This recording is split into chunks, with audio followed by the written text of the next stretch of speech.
Maya Reeves woke at 5 in the morning to the soft chime of her neural interface, the pale glow of dawn barely touching the recycled glass windows of her bungalow. She blinked away sleep and dismissed the holographic display with a flick of her fingers, watching the projected revenue charts and soil analytics dissolve into pixels.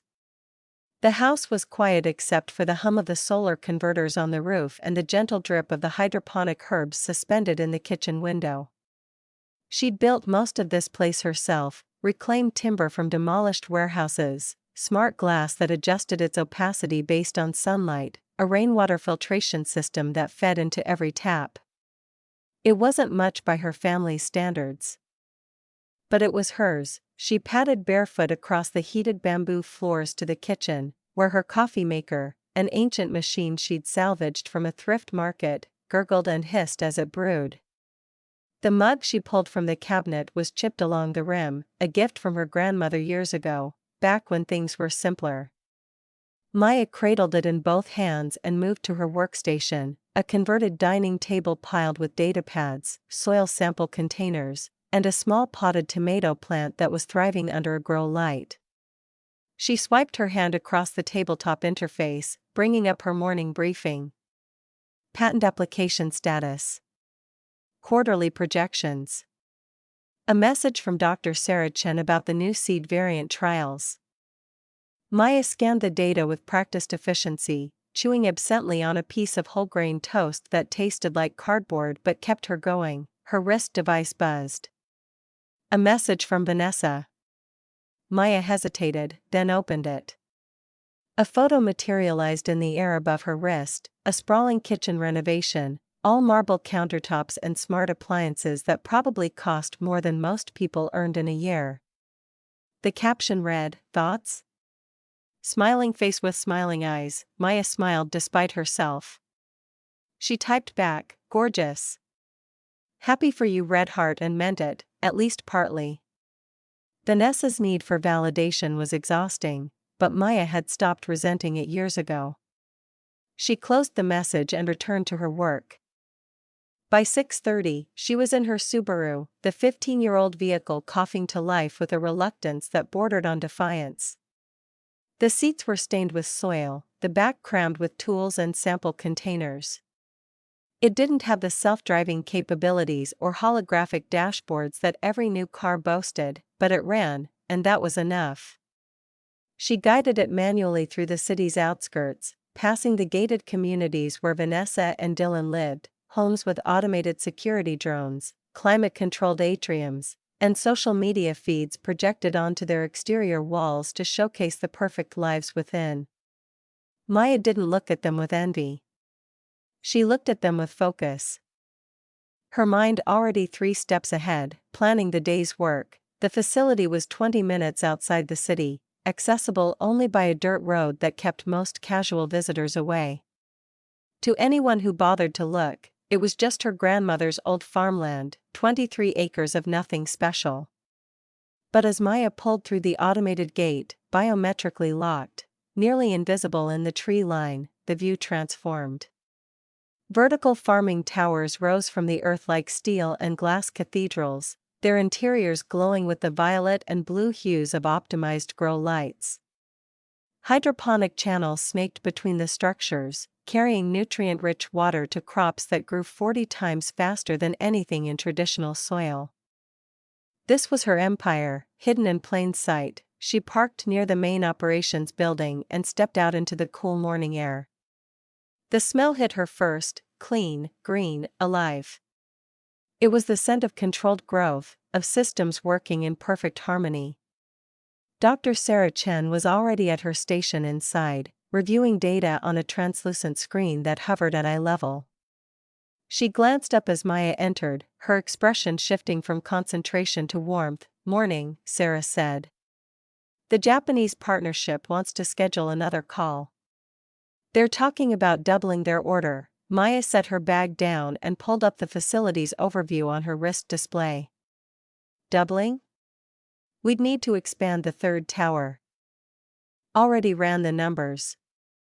We can do it without compromising the refugee program." Maya nodded, feeling the familiar thrill of a problem she could solve. Set it up. And let's get the team together this afternoon. I want everyone's input before we commit, Sarah grinned. You know they'll all say yes. They trust you, they trust the work, Maya corrected, but she couldn't suppress her own smile. The rest of the morning was a blur of productivity. She walked the facility with her team, checked the new seed variants that were showing promising resistance to drought conditions, and fielded a video call with a licensing partner in Tel Aviv who wanted to adapt her systems for desert climates. By the time she left to take on a landscaping consultation, a small residential job in the city, it was nearly 9, and her hands were already flecked with soil. The client was a retired teacher who wanted to convert her backyard into a vegetable garden. Maya spent 2 hours designing the layout, explaining the basics of soil composition and water retention, and testing a miniature version of her hydroponic system that could work in a home setting. The woman paid her in cash, thanked her profusely, and had no idea that the young woman kneeling in her garden was worth more than the entire neighborhood combined. Maya returned to her office, a converted barn on the edge of her property, just after noon. The walls were covered in blueprints, patent documents, and photos from conferences she'd spoken at around the world. A framed invitation to give a TED Talk in Copenhagen sat on her desk next to a handwritten note from a UN representative thanking her for her work with refugee food programs. In the corner, half buried under a stack of reports, was a printed letter from Urban Nature Holdings, dated 6 months ago. The offer had been $30 million for one parcel of her land. She'd scrawled her response in the margin, not for sale. Try harder. She was reviewing the latest revenue reports, $3.2 million this quarter, up 18%, when her wrist device buzzed again. This time it was a group chat. She opened it reluctantly. Vanessa had sent a message to the family thread.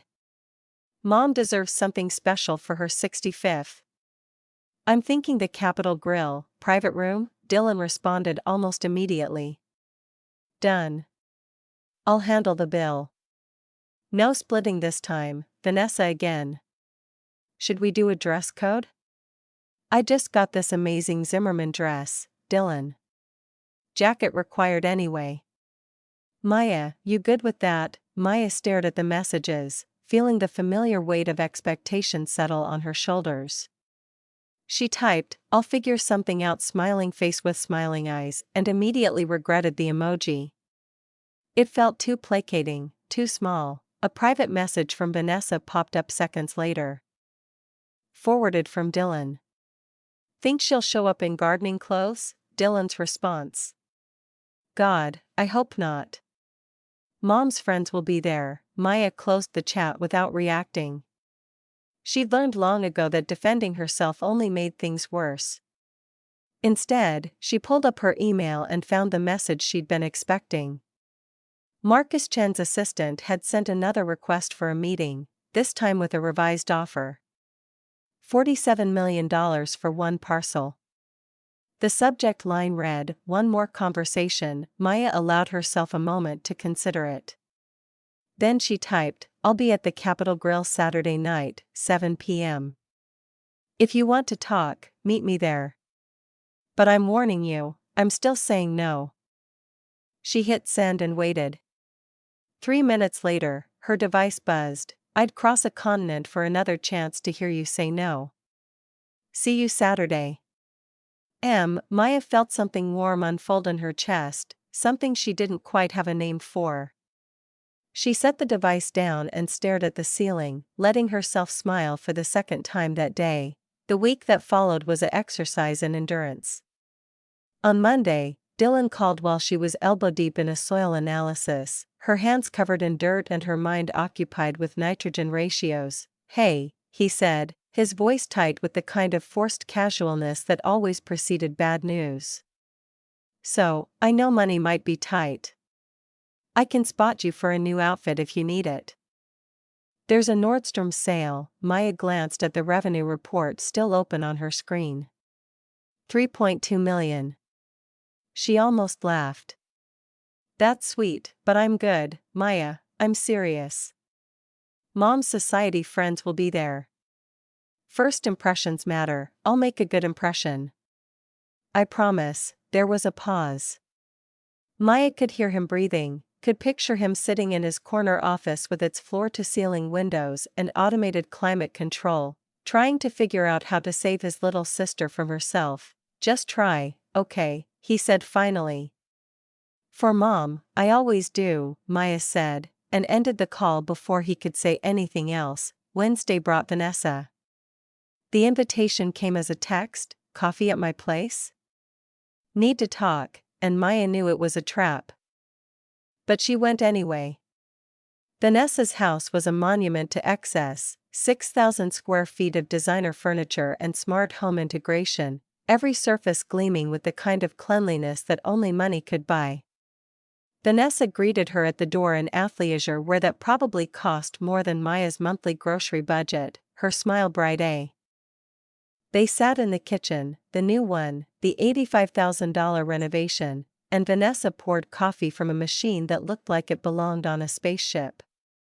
She slid a cup across the counter to Maya and folded her hands in front of her, the picture of concern. So, Vanessa began, I wanted to talk to you about something sensitive. Maya wrapped her hands around the cup. It was expensive china, delicate enough to shatter. Okay, Brad and I have been talking. We think you might be struggling financially. And we want to help. Maya felt her jaw tighten. I appreciate that, but, no, listen. Vanessa leaned forward, her eyes wide with what she probably thought was compassion. Brad's company has an admin position opening. $55,000 a year, benefits, normal hours. You could have weekends free. You could actually date again. Vanessa, I don't need, Maya, you're 34. Vanessa's voice cracked slightly, frustration bleeding through the concern. You live in a house that's falling apart, you drive a car from the Bush administration, and you're playing in dirt for a living. When are you going to wake up? Maya stood, the movement slow and deliberate.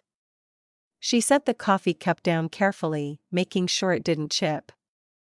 My house isn't falling apart, she said quietly. I renovated it myself. Every beam, every tile. It's worth more to me than this entire McMansion. Vanessa flinched. I'm trying to help you, no. You're trying to fix me. Because my life makes you uncomfortable, your life makes Mom uncomfortable. Vanessa's voice rose, the polished veneer cracking.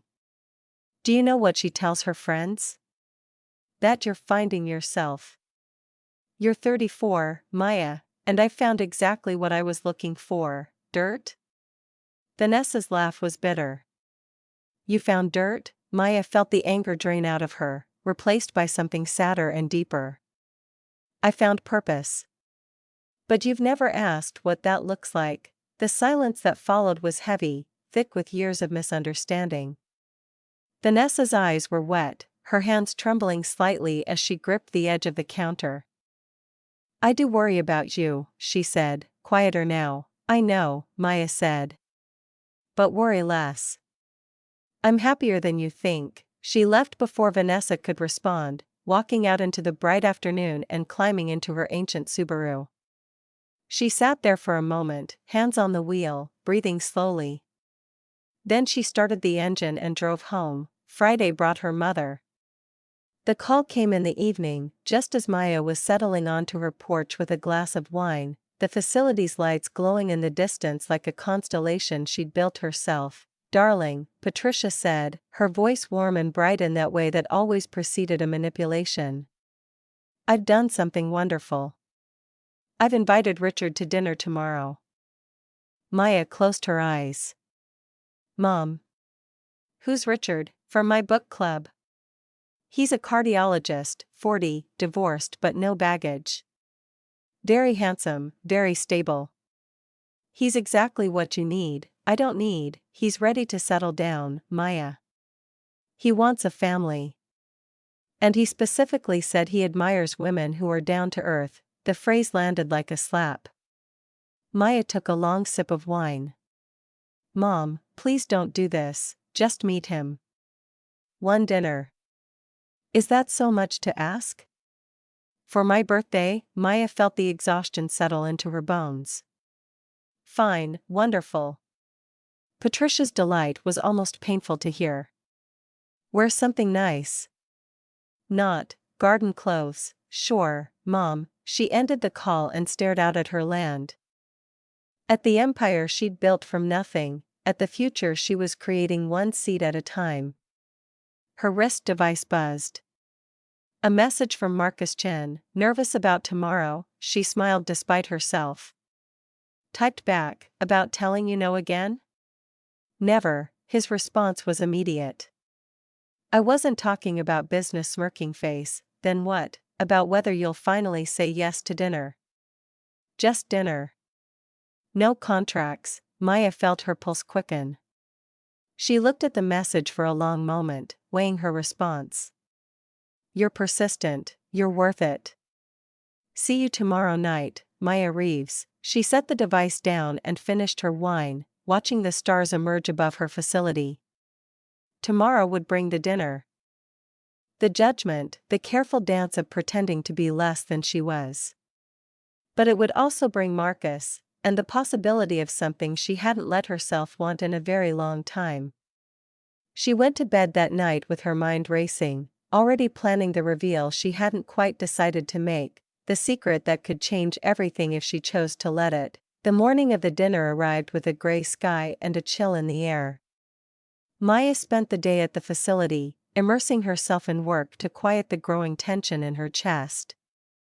She reviewed the new prototype with Sarah, approved the expansion plans for Tower 3, and took a video call with her Japanese partners that went so well she almost forgot about the evening ahead. Almost. By the time she returned home to change, it was nearly 6.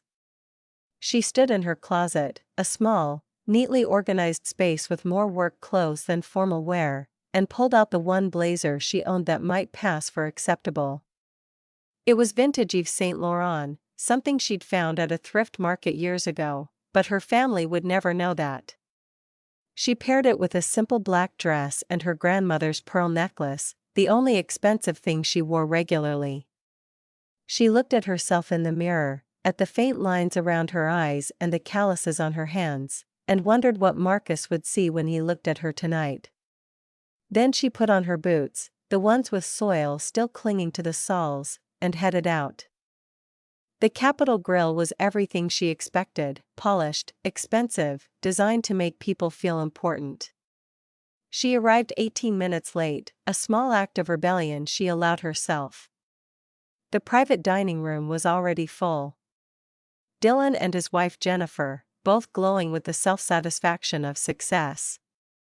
Vanessa and Brad, her in designer silk and him in a suit that probably cost more than her car. Extended family she barely knew, aunts and uncles who measured worth in stock portfolios and vacation homes. And her mother, Patricia, holding court at the head of the table in Armani and fresh highlights, looking like the queen of a kingdom Maya had never wanted to join. Standing next to Patricia was a man Maya assumed was Richard.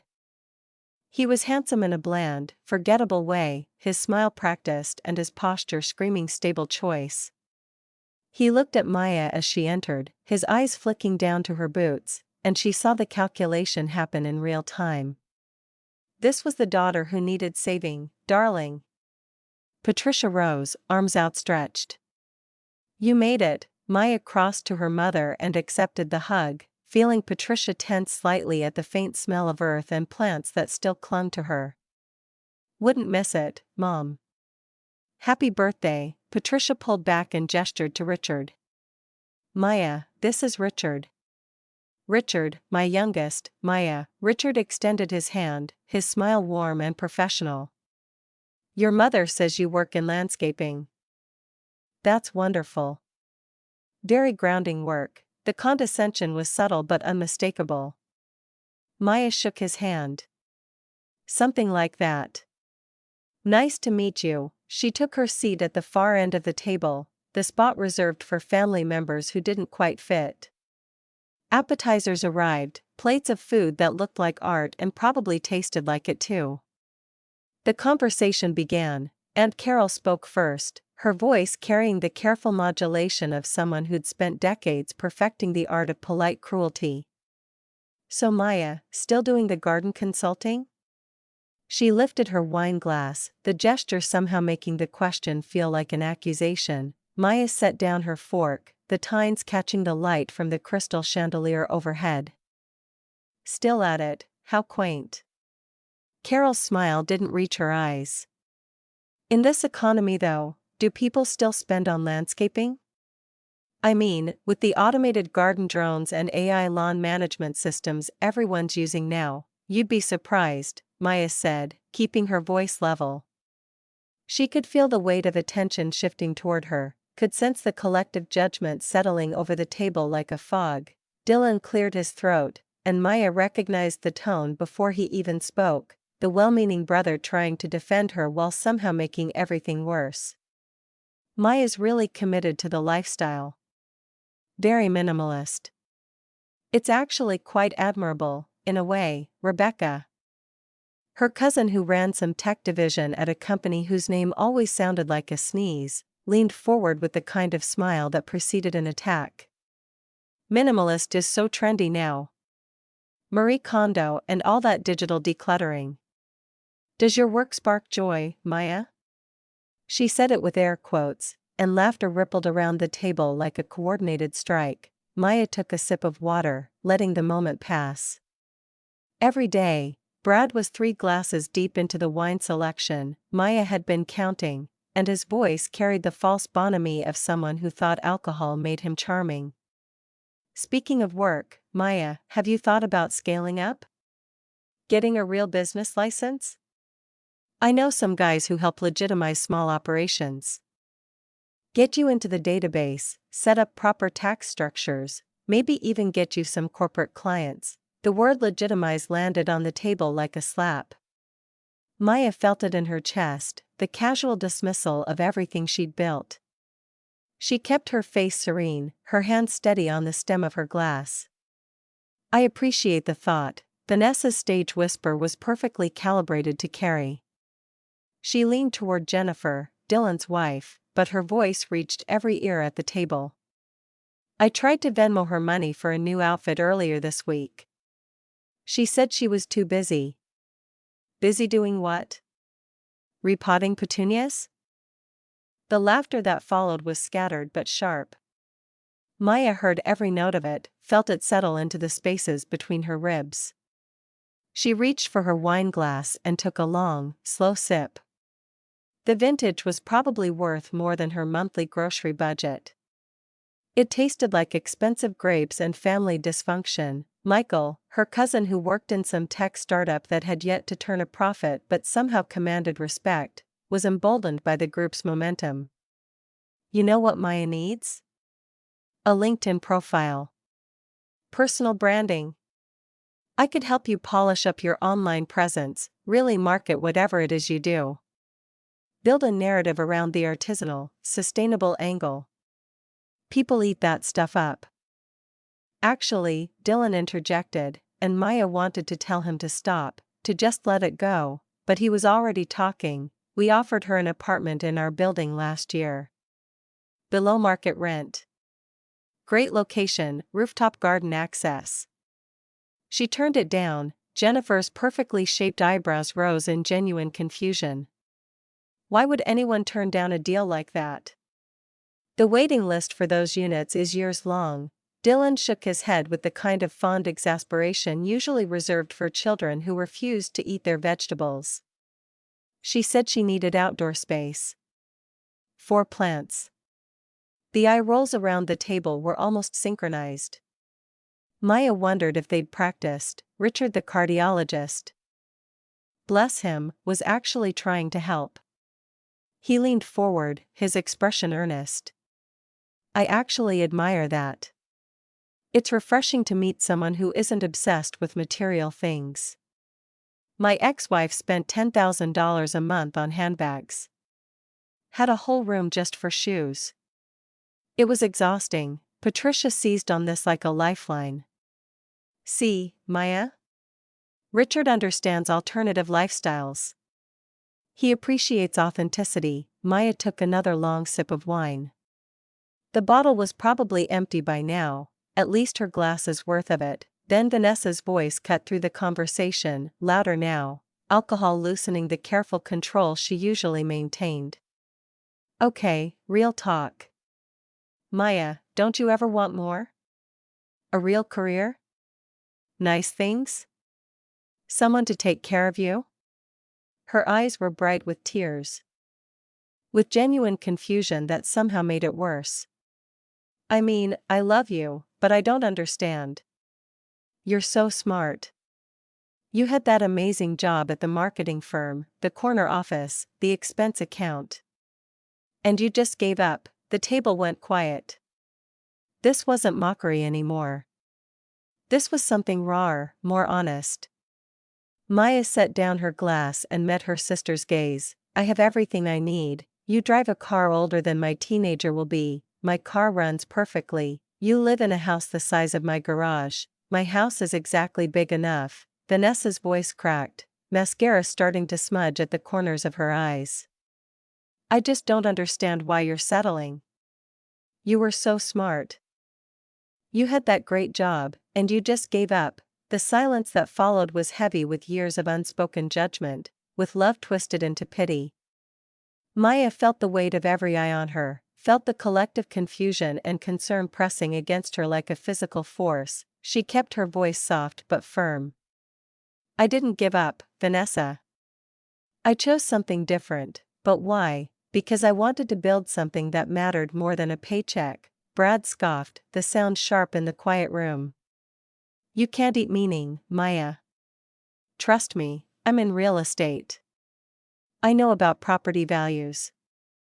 That land you're sitting on? 23 acres in the expansion corridor? It's wasting potential. You could develop it, make millions. Instead you're out there playing in the dirt. Dylan nodded, lawyer instincts kicking in. Brad's right. Have you thought about developing it? Even a small subdivision would set you up for life. We could help you find investors, navigate the zoning. Patricia's voice rose above the others, desperate and pleading. Or you could sell it and go back to marketing. Your old firm might take you back. I still have connections. You could get your life back on track. The door to the private dining room opened. Maya felt the change in air pressure, the subtle shift in the room's energy before she even turned to look. She knew who it was. Part of her had been waiting for this moment since she'd sent that message 3 days ago. Marcus Chen stood in the doorway, and time seemed to slow in that way it only did in moments that would later feel inevitable. He was 6'2", maybe taller, wearing a Tom Ford suit in navy blue that fit him like it had been grown rather than tailored. His hair was dark with silver at the temples, perfectly styled in that way that suggested expensive barbers and careful maintenance. But it was his eyes that caught her, dark, intelligent, scanning the room with practiced efficiency before landing on her with an intensity that made her forget to breathe. He crossed the threshold, and every head in the room turned to track his movement.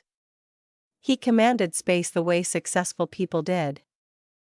Like the air itself bent around him, Maya Reeves, his voice was deeper than she remembered from their phone calls, with a slight rasp that suggested either too much talking or not enough sleep. Every head swiveled toward her, curiosity and confusion written across their faces. Maya stood, unable to suppress the smile that curved her lips. Marcus. You're early. He moved toward her with purpose, closing the distance in 4 long strides. He stopped just slightly too close for a purely professional interaction, close enough that she could smell his cologne, something expensive and subtle, cedar and something darker. The air between them felt charged, electric with something that had been building for 6 months of phone calls and carefully worded emails. Couldn't wait. His eyes never left hers as he reached into his jacket and pulled out a leather portfolio. I brought the contracts. I know you said tomorrow, but after today's news, my board insisted on moving up the signing. The family might as well have not existed. There was only Marcus, standing close enough that she could see the flecks of gold in his dark eyes, could feel the heat radiating from him. "Today's news?" Maya asked, though she knew what he meant. She'd gotten the notification at dawn. The Forbes article had gone live, the Forbes feature. His voice dropped lower, intimate despite the audience. "My phone's been ringing off the hook. Other companies are circling. I had to see you." Vanessa's voice cut through the moment, sharp with confusion. "Maya, who is this?" Marcus finally acknowledged the room. He turned, extended his hand toward the table at large, his professional mask sliding into place. "Marcus Chen, VP of Acquisitions for Urban Nature Holdings. Based in San Francisco, but I've been flying out here monthly for." He glanced back at Maya, and there was heat in that look, promise and possibility. "6 months now? Trying to meet with Ms. Reeves. She's a very difficult woman to pin down." Dylan's lawyer instincts activated immediately. Maya could see him cataloging information, processing implications. "Acquisitions? What kind of acquisitions?" Marcus's attention returned to Maya, and when he spoke, it was clear who he was really talking to. "Your sister is being courted by every major agricultural tech company in the world. My firm wants to acquire her patents and infrastructure. Though she keeps turning us down." Brad's voice came out strangled. "Patents? What patents?" Marcus turned to face the table fully, and Maya could see the confusion settling over his features as he read the room, the expensive clothes, the shocked faces, the judgment still lingering in the air like smoke. "The vertical farming systems? The hydroponic innovations? The drought-resistant seed variants?" He paused, looking from face to face. "Has she not mentioned any of this?" The collective response was silence, heavy and damning. Something shifted in Marcus's expression. He turned back to Maya, and his voice softened, took on that quality she'd heard in their late-night calls when they'd stopped talking about business and started talking about everything else. "Your grandmother must have had quite the vision. 23 acres positioned perfectly in the city's expansion corridor."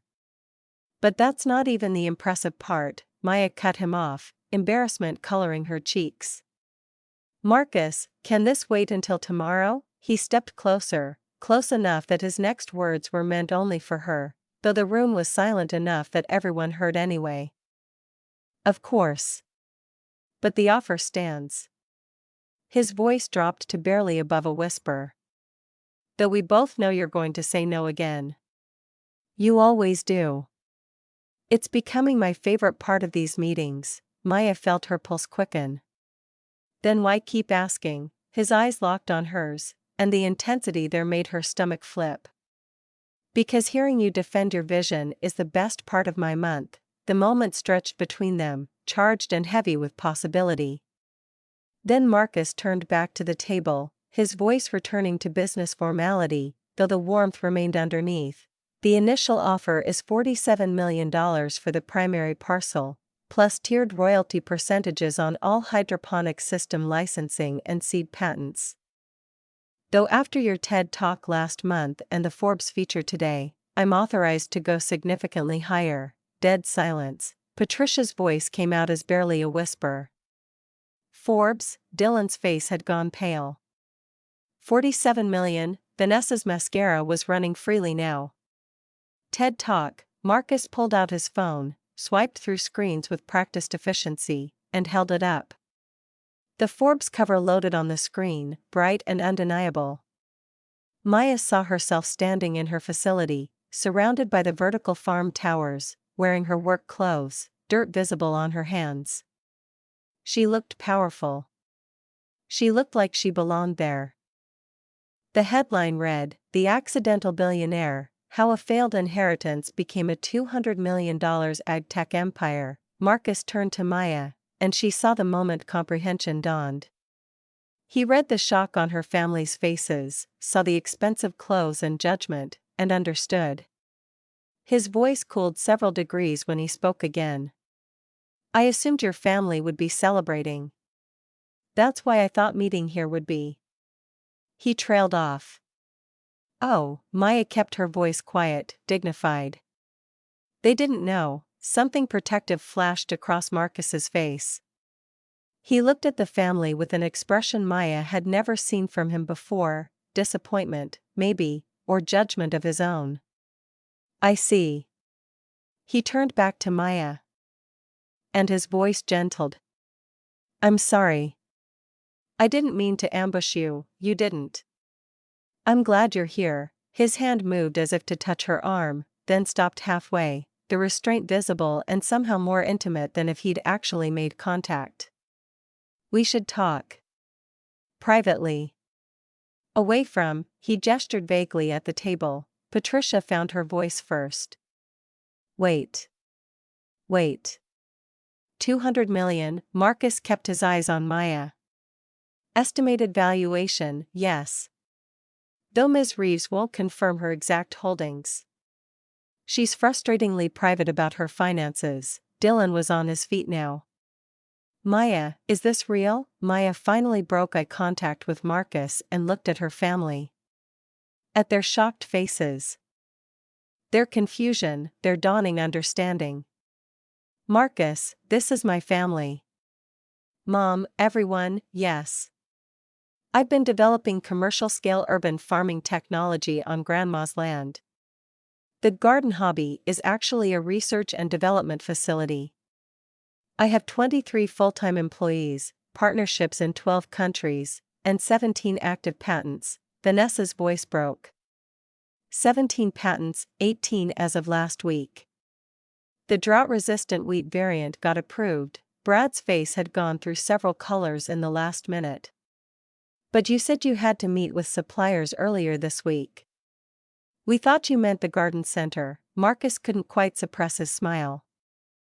I'm one of the suppliers she was meeting with.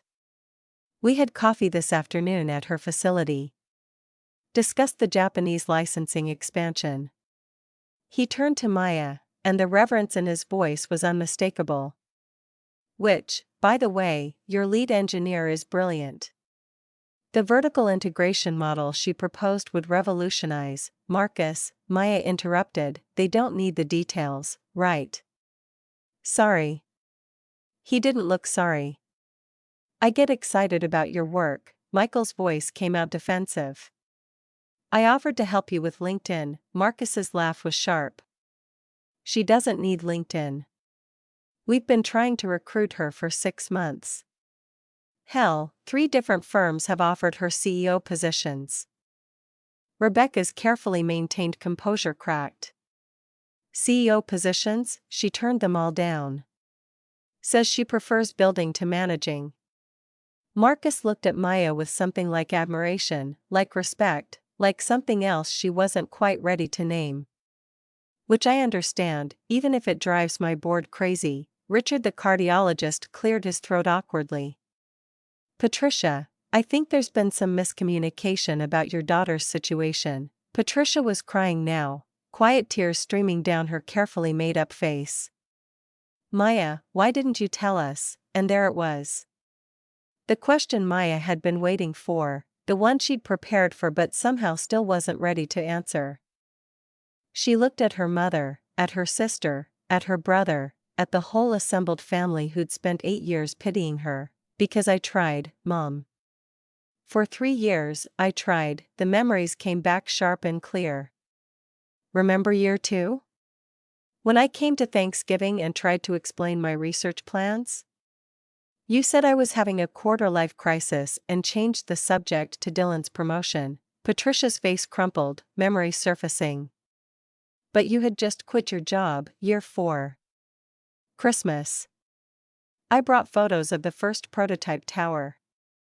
Dylan said it looked like a science fair project, and everyone laughed. Remember? You all laughed. Dylan's voice was barely audible. Maya. Year 5. Your birthday, Vanessa. I mentioned the Japanese partnership. You said, that's nice, honey, and immediately started talking about Brad's promotion and your new house. Vanessa's tears were flowing freely now. I don't remember. You don't remember because you weren't listening. None of you were. Every time I tried to share my work, you either changed the subject, offered to help me find a real job, or looked at me with pity. Maya's voice stayed level, but she felt the years of hurt pressing against her throat. So I stopped trying. I built something extraordinary while you counted my failures. Marcus spoke then, his voice quiet but firm, cutting through the family's shock. I've read every article about Maya's work. Every patent application, every research paper. The innovation is extraordinary. She's going to change how the world produces food, literally save millions of people from food insecurity. He looked around the table, and there was no warmth in his gaze now. And you thought she was what? Struggling? Aunt Carol's voice was weak. Well, she drives that old car, because she's practical, Marcus said, and there was an edge to his voice now. She invests in research, not status symbols. It's one of the things I admire most about her. The word admire hung in the air between them, heavy with meaning. Vanessa's voice came out defensive. Desperate. We were worried about her, no, Vanessa. Maya's voice cut through the protest, not angry but exhausted, done with 8 years of pretending. You were embarrassed by me. There's a difference. The truth landed like a physical blow. Maya watched her sister flinch, watched her mother's face crumple, watched Dylan look away. You measured my worth by your standards, square footage, car models, designer labels. I built something extraordinary while you were counting my failures. She looked at Dylan. You offered me an apartment in your building at below market rent. Do you know what I was doing that week? Dylan shook his head, closing an $8 million licensing deal with an Israeli agricultural consortium. I didn't need charity. I needed you to believe I knew what I was doing. Brad's face had gone from red to gray. When I offered to help you look legitimate, I had just returned from a United Nations Sustainability Summit. I was on a panel with 3 Nobel Prize winners, discussing how to feed refugee populations in areas where traditional farming is impossible. The silence that followed was devastating. Patricia's voice broke through, small and broken. Baby, I don't understand. Why live in that small house? Why drive that car? If you have all this money, Maya sat back down, suddenly exhausted. Because they're enough, Mom. The house is mine, I built it with my own hands. Every tile, every beam. It means more to me than any mansion ever could, but people judge you, people like you? The words came out softer than Maya intended, but they hit their mark.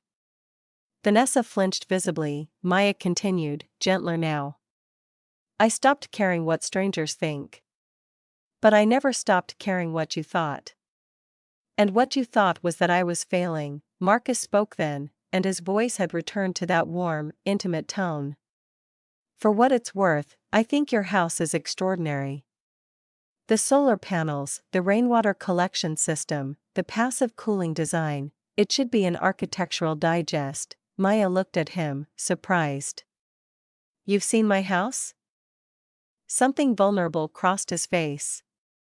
I drive past it every time I fly in. Can't help it, it's on the way from the airport. He paused.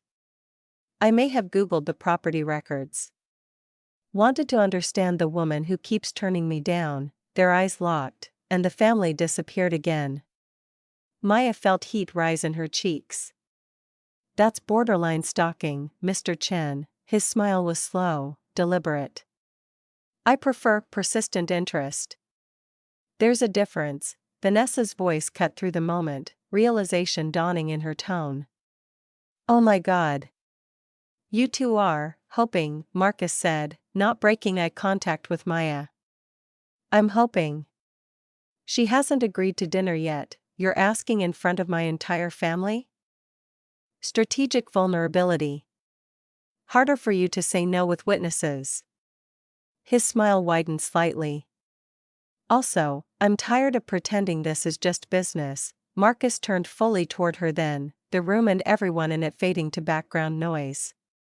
Maya Reeves, will you have dinner with me?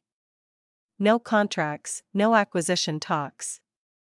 Just you and me and a conversation that has nothing to do with hydroponics. The entire table watched.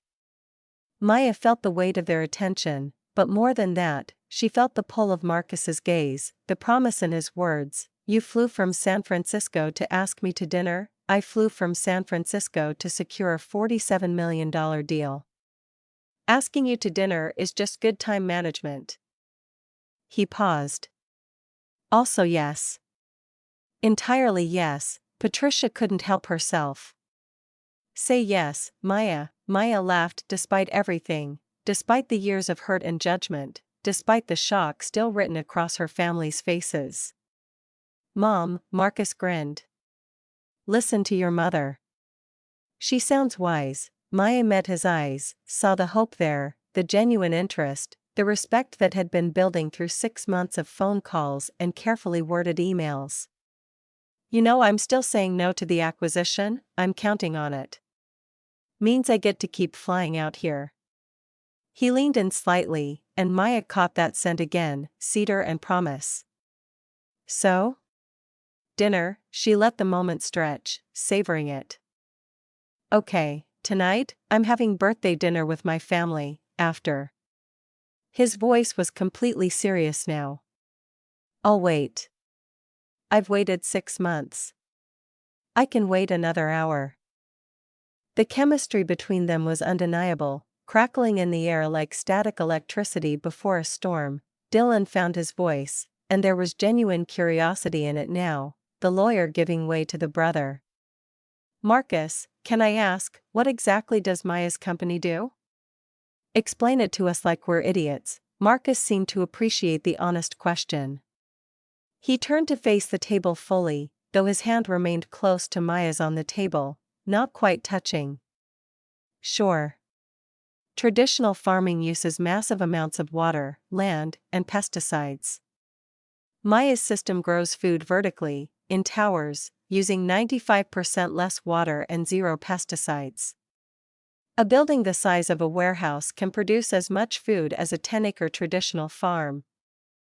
Rebecca leaned forward. That's actually incredible. It's revolutionary, Marcus said, and the enthusiasm in his voice was genuine. Cities could become self-sustaining. Food deserts could disappear. Climate change affects crop yields? Her system is weather protected. It's the future of agriculture. Michael's defensiveness had faded into genuine curiosity. Why aren't we hearing about this everywhere? You will. Give it 2 years. Maya's quietly licensing her technology to companies in Japan, Israel, the Netherlands. By 2027, her tech will be feeding millions of people. Patricia's voice was thick with tears. My daughter is going to feed millions of people? Marcus looked at her, and there was no judgment left in his gaze, only sincerity. Your daughter is going to change the world, ma'am. He said it with such conviction that Patricia started crying again, but these tears were different. Vanessa stood abruptly, her chair scraping against the floor. I need to, excuse me, she practically ran from the room. Maya watched her go, saw the mascara-streaked desperation, and felt something twist in her chest. She hesitated, then stood to follow. The women's bathroom was all marble and soft lighting, designed to make wealthy women feel pampered. Vanessa stood at the sink, gripping the counter, her reflection showing the wreckage of her carefully applied makeup. Maya entered quietly. The silence stretched between them, heavy with 8 years of misunderstanding. I Venmo'd you money for clothes, Vanessa said finally, not turning around. I know, you could have bought my entire wardrobe with what you have. Maya moved to stand beside her sister, meeting her eyes in the mirror. Money was never the point, Vanessa. Vanessa turned then, mascara running, her voice breaking. Then what was the point? Of letting us think you were struggling? Of enduring our pity? Maya felt the truth rise in her throat, the words she'd been holding back for 8 years. I wanted to see if you could love me when you thought I had nothing. The words landed like a physical blow. Vanessa actually staggered back, her hand finding the wall for support. Not you specifically, Maya continued, gentler now. All of you. I wanted to know if my family valued me, or for what I could show off at parties. That's not fair, isn't it? When's the last time anyone asked what made me happy? Not successful, happy? Vanessa's voice came out broken. I don't know, 8 years ago. Grandma asked me at her funeral. She said, "What does your soul need?" And I said, "To build something that grows." She smiled and said, "Then you'll understand the land." Vanessa was fully crying now, her careful composure shattered. I thought you were wasting your life, I know. That hurt more than you can imagine. They stood in silence for a moment, the air thick with unsaid things. Are you happy? Vanessa asked finally, and there was genuine need in the question, genuine desire to understand. Incredibly, is Marcus part of that? Maya felt a small smile tug at her lips. Maybe. He sees me. The real me. Not the version you all expected. He looks at you like you hung the moon. He looks at me like I'm brilliant. No one in this family has looked at me that way in 8 years. Vanessa flinched, but she didn't look away. I'm sorry, I know. I don't know how to fix this. Maya turned to face her sister fully. Start by asking questions instead of making assumptions. They stood there in the expensive bathroom, two sisters trying to find their way back to each other. Then Vanessa spoke, and her voice was different now, open and vulnerable. What you're building, is it really going to change the world? Maya felt something light up inside her, the same feeling she got when she talked about her work with people who actually wanted to understand. It already is. We just partnered with a refugee organization. We're installing systems in camps, places where traditional farming is impossible. People who haven't had fresh vegetables in years can now grow their own food. Vanessa's expression shifted from pain to genuine awe. That's amazing, Maya. That's the work you all thought was beneath me. We were so wrong. They hugged then, messy and tearful and real. When they pulled apart, Vanessa's makeup was destroyed, and Maya's eyes were wet, but something had shifted between them. Something had started to heal. They returned to the dining room together. The conversation had continued in their absence, but it felt different now. The mockery was gone, replaced by genuine curiosity. Marcus stood as they entered, his eyes finding Maya's immediately, checking to make sure she was okay. She gave him a small nod, and watched him relax slightly. The rest of the dinner passed in a blur of questions and answers, of family members trying to understand what Maya had built. Of her mother crying and apologizing, of Dylan calculating the implications with his lawyer brain while simultaneously looking proud. Richard the cardiologist excused himself politely, recognizing that he was entirely redundant. Marcus stayed, answering questions about the technology, about Maya's reputation in the industry, about why she was so valuable, but through it all, Maya felt his attention on her, felt the pull between them growing stronger with each passing moment.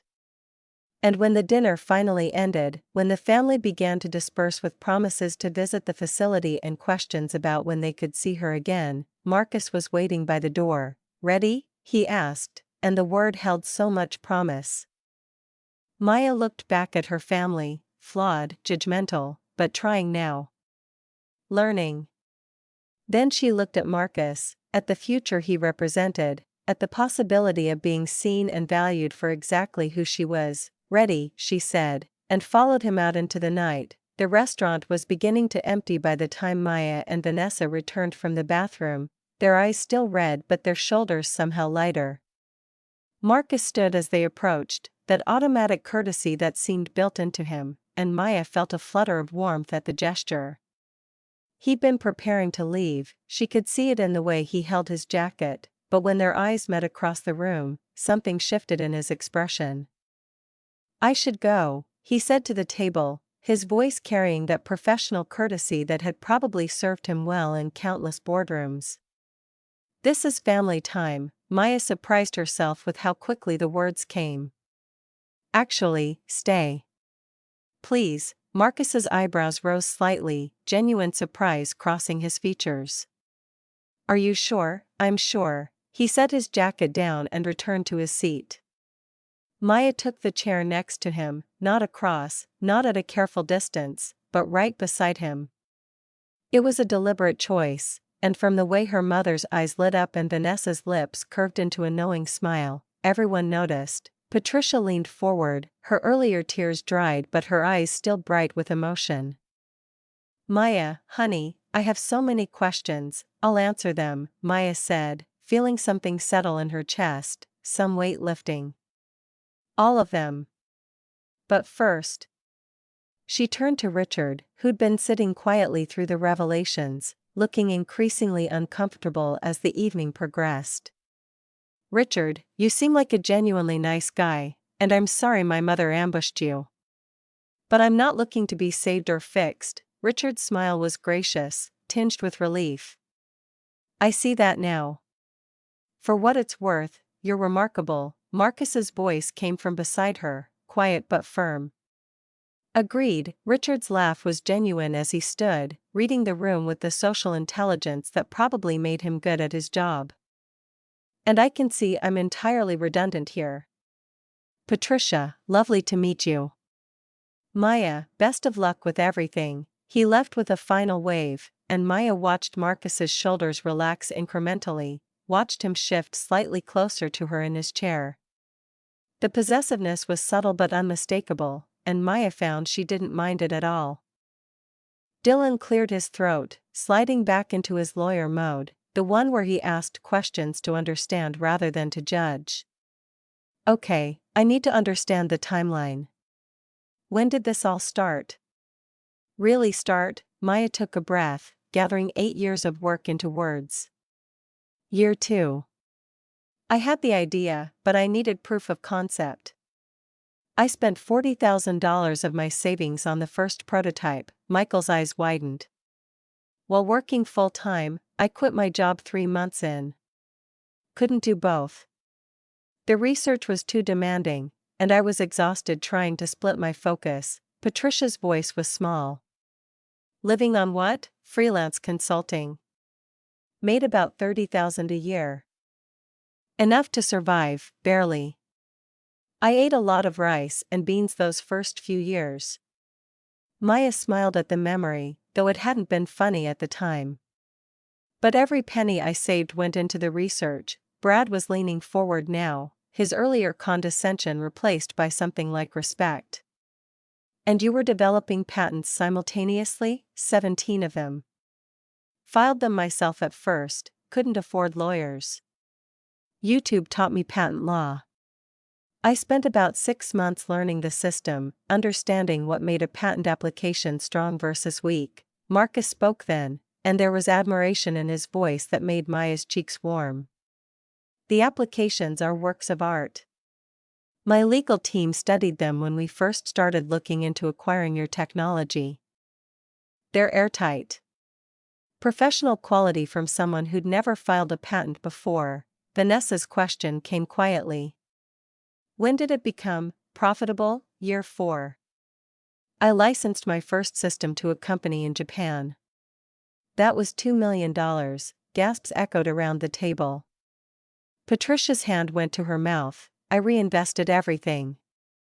Built more prototypes, hired my first engineers. By year 6, I had corporate clients. Year 7, I was doing $12 million annually in revenue." Dylan's lawyer brain was clearly calculating. "And this year, projected $35 million in revenue. But I'm still living on $50,000 personally. Everything else goes back into research. Into expanding the technology, into making sure we can reach the people who need it most." Marcus turned to her, and the way he looked at her made her breath catch. "Which is why my company wants to invest. Not acquire." "I've realized that was the wrong approach from the beginning. We want to partner. Give you unlimited RD budget, global distribution networks, legal protection. But you maintain 51% ownership. Full creative control. You keep building exactly what you've been building. Maya stared at him. You've never offered that before, because I didn't understand what drove you until tonight. He glanced around the table, taking in her family's shocked faces. Their dawning comprehension. You don't care about the money. You care about the impact. About feeding people, about solving problems. That's what matters to you. You've been paying attention. His voice dropped, became intimate despite the audience. To everything, their eye contact held, stretched, became something charged and heavy. Dylan looked away first, clearing his throat with obvious discomfort at witnessing whatever was happening between his sister and this man who'd appeared like something out of a business fairy tale. Patricia's voice broke through the moment. The TED Talk, when was that? Maya pulled herself back to the conversation, though she was still acutely aware of Marcus beside her. Of the warmth radiating from him. Last month. Copenhagen. Feeding the future. Why vertical farming isn't science fiction. Vanessa leaned forward eagerly. Can we watch it? Maya pulled out her phone, hesitating. It's on YouTube. Fair warning, it's pretty technical. I go into detail about the hydroponic systems, the nutrient delivery mechanisms, the environmental controls. I want to see it, Patricia said firmly. I want to see my daughter. Marcus was already on his feet, phone in hand. Give me 2 minutes. He disappeared briefly, returning with a server who helped him connect Maya's phone to the restaurant's display system. Apparently when you were a VP at a major corporation offering to partner on a $50 million deal. Restaurants were happy to accommodate. The video filled the large screen at the end of their private room. Maya watched her family watch her, saw their faces as her recorded self walked onto the stage in Copenhagen. She looked different on screen, confident, powerful, completely in command. Her work clothes had been replaced by professional attire, but there was still dirt visible under her nails as she gestured at the slides behind her. She hadn't bothered to hide it. Her recorded voice filled the room, explaining the crisis of global food insecurity, the limitations of traditional agriculture, the promise of vertical farming. She watched herself show slide after slide of her facility. Of the vertical towers growing food, of refugee camps where her systems had been installed. The passion in her voice was undeniable. The audience on screen was captivated, leaning forward, taking notes. When the talk ended with a standing ovation, Maya saw her mother crying again. The video stopped. Silence filled the private dining room. That's my daughter? Patricia's voice broke on the last word. Maya met her mother's eyes. That's who I've been all along, Mom. You just never saw it. Dylan was already pulling out his phone. The Forbes article. Can you send it? Already did. Check your email. The family pulled out devices in unison, a synchronized movement that would have been funny under different circumstances. Maya watched them read, saw their expressions change as they scrolled through the article. She knew what they were seeing: photos of her facility, quotes from industry leaders calling her a revolutionary, speculation about her net worth, discussion of the offers she'd turned down. Rebecca read aloud, her voice carrying a note of awe. Reeves is currently being courted by every major player in agricultural technology, with rumored offers exceeding $50 million. She has declined them all. Maya, is that true? The numbers are actually low. Marcus's smile was wry. My latest offer was $68 million. She said, and I quote, not interested, but thanks for the coffee. Brad looked like he was recalculating his entire understanding of the world. Why would you turn that down? Maya's answer came easily, born of 8 years of holding fast to her principles. Because the moment I sell, I lose control. They'll optimize for profit, not impact. They'll make decisions based on shareholder value instead of human need. I can't let that happen. Marcus leaned forward, addressing the table but looking at Maya. Which is why my new proposal is different. She maintains majority ownership. Full creative control. We provide infrastructure, distribution, legal protection. She keeps building exactly what she wants to build. You'd give up majority control? Maya asked, turning to face him fully, for the chance to work with you? His voice was quiet, but it carried. In a heartbeat. My board thinks I'm insane. I think I'm finally seeing clearly. Vanessa's whisper to Dylan wasn't as quiet as she probably thought. He's in love with her. Dylan's response, watching Marcus watch Maya, was matter of fact. Oh, definitely. Patricia's voice cut through the murmurs, commanding attention the way she'd done throughout Maya's childhood. Maya, I need to say something. The table quieted. Patricia stood, moving around to where Maya sat, and knelt beside her chair, a gesture so unlike her usual regal bearing that it shocked everyone into stillness. I failed you. Tears streamed down Patricia's face, ruining her carefully applied makeup. As a mother, I failed you completely, Mom. No, let me finish. Please. Patricia took Maya's hands in hers. Your grandmother saw something in you that I couldn't.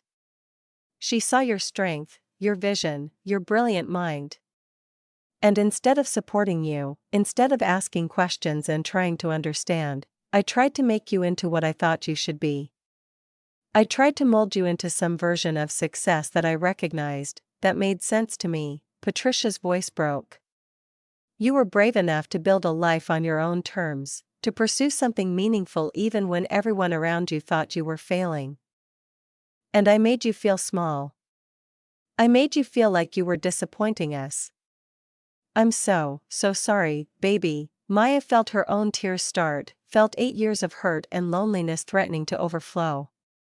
She slid from her chair and wrapped her arms around her mother, felt Patricia clutch her like she was afraid Maya might disappear. I forgive you, Maya whispered. How?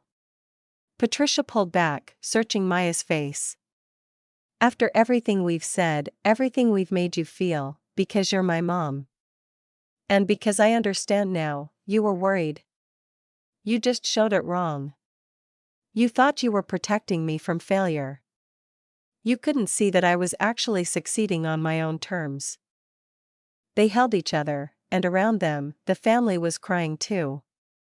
Dylan stood and moved to them, wrapped his arms around both his mother and his sister.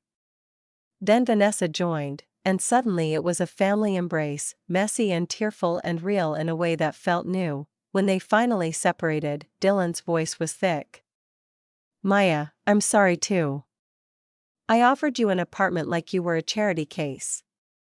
You could have bought my entire building. Maya laughed through her tears. Probably. But I appreciate the sentiment. I know you were trying to help. Vanessa's mascara was completely destroyed now. I called your life's work a garden hobby. 4 years. I dismissed everything you were trying to build. You didn't know. I should have asked. Should have listened. You tried to tell us and we shut you down, changed the subject, made it clear we didn't want to hear about it. Brad spoke up, his earlier arrogance completely gone. I offered to help you legitimize your operation. Jesus, Maya, I'm so embarrassed. You were running a multi-million-dollar company and I treated you like some kid with a lemonade stand. You couldn't have known, Maya said gently. Marcus's voice cut through, quiet but firm. They could have asked. The truth of it hung in the air. Dylan nodded slowly. You're right. We didn't ask. We assumed.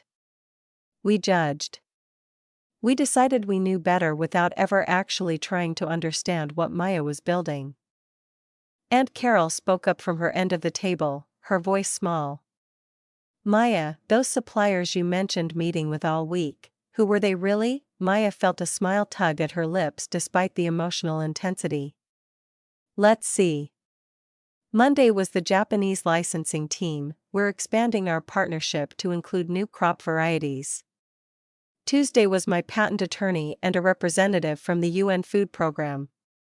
We're working on installing systems in refugee camps in Syria and Jordan.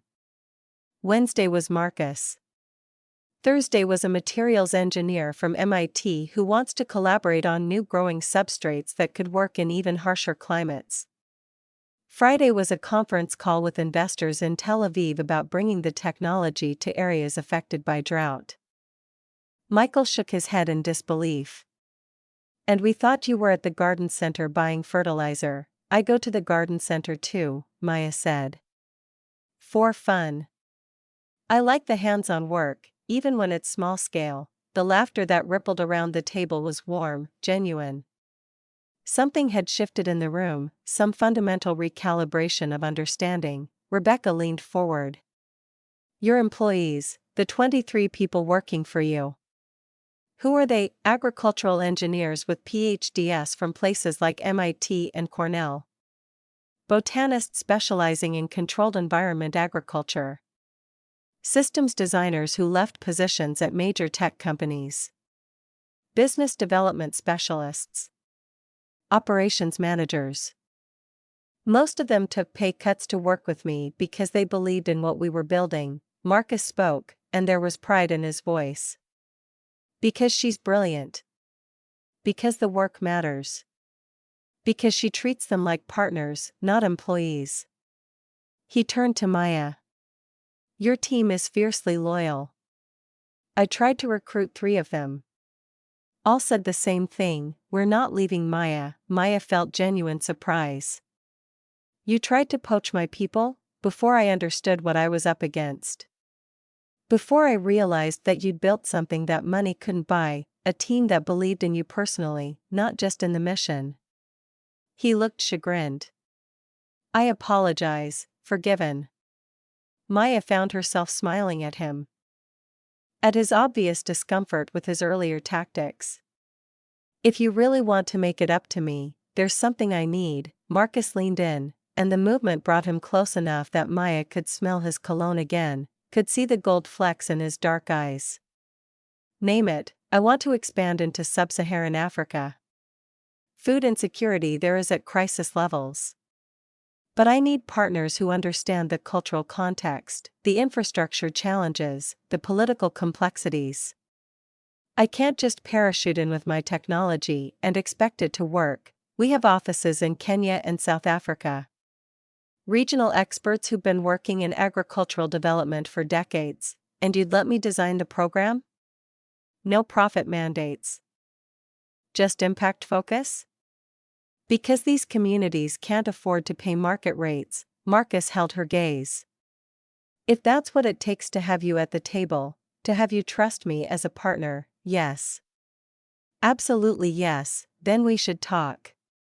Really talk. About what a genuine partnership could look like, tonight?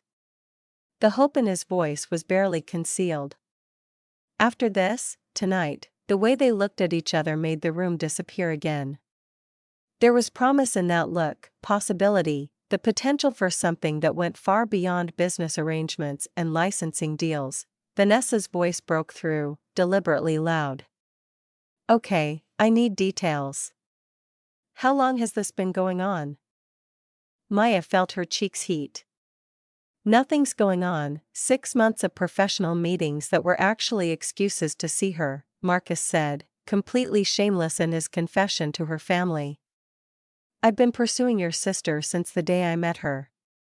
She's been professionally declining me for half a year. Tonight feels like progress. Dylan looked amused despite himself. What changed tonight? Marcus's eyes never left Maya. I stopped pretending I only cared about the business. Patricia's delight was visible, her earlier tears forgotten. Maya, he's wonderful, Mom, we've only been talking to him for an hour, he looks at you like your father looked at me. Patricia's voice went soft. And Maya realized it was the first time her mother had mentioned her late father all evening. Like you're the most important person in the room. Like nothing else matters. Don't waste that, baby. The emotional weight of the moment, her mother invoking her father's memory, the approval in her family's faces, the heat of Marcus's gaze, threatened to overwhelm Maya. She took a breath, steadying herself. The dinner transformed after that. The interrogation gave way to genuine curiosity. Her family asked real questions about her work, about the technology, about her plans for the future. They wanted to understand the hydroponic systems, the crop selection process, the patent applications, her team structure, the refugee program, the UN partnership. Maya found herself explaining with enthusiasm, passion lighting her voice, and Marcus added details and context, supporting her narrative. They worked in sync, and it was clear to everyone watching that they'd spent hours talking already, that they understood each other's communication styles. They asked about her life too. Why that house? Because she'd built it with her own hands, every board and tile a testament to what she could create. Why that car? Because it had been her grandmother's, because it was reliable and practical and full of memories. What made her happy? Early morning in the facility, watching things grow. Seeing systems function exactly as she'd designed them. What was next? The Africa expansion, maybe a book about sustainable agriculture, definitely more research into climate-resistant crops. The extended family was embarrassed but engaged now, asking questions that showed they were finally trying to understand rather than judge. Dylan shook his head, something like shame crossing his features. You know what kills me? We have a genius in the family and we treated her like a disappointment. Like a charity case who needed our help to get her life together. Maya's voice was gentle. I was never a disappointment to the person who mattered. Patricia understood immediately. Your grandmother. She saw me. Really saw me. She knew exactly what she was doing when she left me that land. Vanessa reached across the table, taking Maya's hand. We see you now. Is that enough? Maya considered the question, felt the weight of 8 years of judgment, but also felt the genuine effort in her sister's voice. It's a start. The evening was winding down when Richard reappeared at their table, having paid his own bill. He approached Patricia first. Patricia, wonderful party despite the unexpected turns. Maya, truly impressive work you're doing. Marcus was on his feet immediately, hand extended in what looked like a friendly gesture but felt more territorial. Marcus Chen. Maya's business associate. Richard's handshake was amused. Just business, aspiring to be more. Good luck. She's remarkable, agreed. After Richard left with a final wave, Maya turned to Marcus. Business associate, I was being cautious. Didn't want to overstep. You told my mother you were pursuing me. That was for your family. He was potential competition. Maya laughed, the sound genuine and free. You were jealous, strategically territorial. There's a difference. Dylan's voice carried across the table. I like this guy. The server brought dessert, Patricia's birthday cake, elaborate and expensive and probably delicious. They sang, slightly off-key. And Maya watched her mother's face transform with joy. This was what birthdays were supposed to feel like. This was what family was supposed to feel like. After the cake, Patricia's voice went soft. Maya, would you show us the facility? Would you let us see what you've built? Maya felt surprise and something like hope bloom in her chest. You want to see it? I want to understand your world. I want to see what our family has been too blind to recognize. Vanessa nodded eagerly. We all do. Maya's voice went thick with emotion. Okay. Yes. Tomorrow? Come to my place for lunch, then I'll give you a tour of the facility. Dylan smiled. Your place? The bungalow we all judged? That's the one. Marcus spoke up, his voice warm. For what it's worth, her home is extraordinary. Sustainable design, passive solar heating and cooling, rainwater collection system. It should be featured in Architectural Digest. Brad looked at Marcus with new respect. You really have driven past her house multiple times. I'm persistent. You may have noticed, as the party began to wind down, as family members started gathering their things and saying goodbyes, Marcus turned to Maya, his voice dropping low enough that only she could hear. So, dinner. You said yes, I did. Tonight? Maya glanced at her watch. It's 10 p.m., perfect time for late dinner. There's a place I know, open until midnight. Piano music, quiet tables, best carbonara in the city. You planned this? Marcus's smile was slightly sheepish. I've had a reservation there every Saturday for 6 months. Just in case you finally said yes, Maya stared at him, at this man who'd been quietly, persistently pursuing her for half a year. Every Saturday, hope is a strategy. The weight of that admission, the sheer romantic persistence of it, made Maya's heart do something complicated in her chest. Okay to dinner. Maya met his eyes, saw the hope and desire and respect there, and made a decision. Okay to everything. The words hung between them, heavy with implication. Marcus's voice went rough. Be careful saying that. I might take you seriously, maybe you should. They said their goodbyes to her family. Patricia hugged Maya tight, whispering, be happy, baby. Finally be happy. Vanessa hugged Marcus, her voice carrying a note of protective threat despite her smile. You hurt her, I'll destroy you. Fair. Dylan shook Marcus's hand, his lawyer face on but his eyes warm. Take care of our sister, that's the plan. As Maya and Marcus left the restaurant together, as they stepped out into the cool night air, Maya heard her family's voices behind them. Patricia, well, Vanessa, well, Dylan, we really messed up, didn't we, Brad, but maybe we can fix it? Maybe it's not too late? Patricia, tomorrow. We start making it right tomorrow. Marcus's hand found the small of Maya's back as he guided her toward his car, and Maya leaned into the touch, into the promise of the evening ahead, into the future that was finally beginning to look exactly like she'd always hoped it would.